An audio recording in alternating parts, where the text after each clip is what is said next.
नमस्कार मित्रांनो, आपल्या चॅनलवर तुमचे मनापासून स्वागत आहे. आजच्या व्हिडिओमध्ये आपण पाहणार आहोत विद्यार्थ्यांसाठी अत्यंत महत्त्वाची माहिती पाहणार आहोत.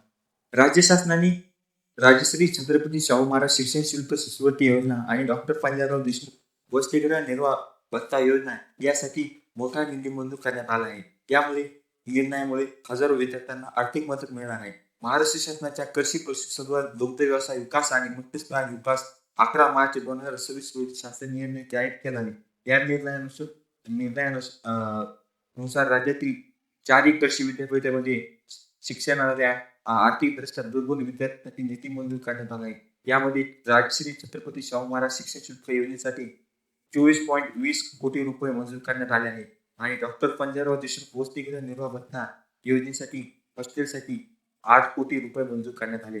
दोन्ही मिळून 32 कोटी रुपयाचा निधी विद्यार्थ्यांसाठी वितरित करण्यात येणार आहे. हा निधी महाडीबीटी प्रणालीद्वारे विद्यार्थ्यांच्या बँक खात्यात थेट जमा केला जाईल.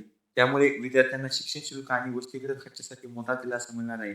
शासन निर्णयामध्ये काही महत्त्वाच्या अटी देखील आहेत. हा निधी चालू आर्थिक वर्षातील विद्यार्थ्यांना शिष्यवृत्तीसाठी वापरला जात आहे. 2025-26 काही जणांचे 2024-25 ते पंजाबराव देशमुख त्या योजनेचे जे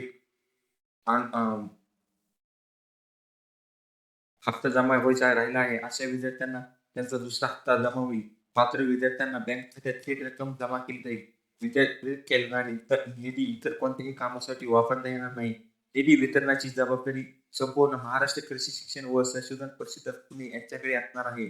या निर्णयामुळे विशेषतः शिक्षण शुल्क आणि वसतिगृह खर्चासाठी शासनाकडून थेट आर्थिक मदत मिळणार असल्यामुळे विद्यार्थ्यांचा शिक्षण पूर्ण करण्यासाठी अधिक सोपे झाले आहे. मित्रांनो, ही माहिती तुम्हाला उपयोग वाटली असेल तर व्हिडिओला लाईक करा, शेअर करा आणि चॅनलला सबस्क्राईब करा.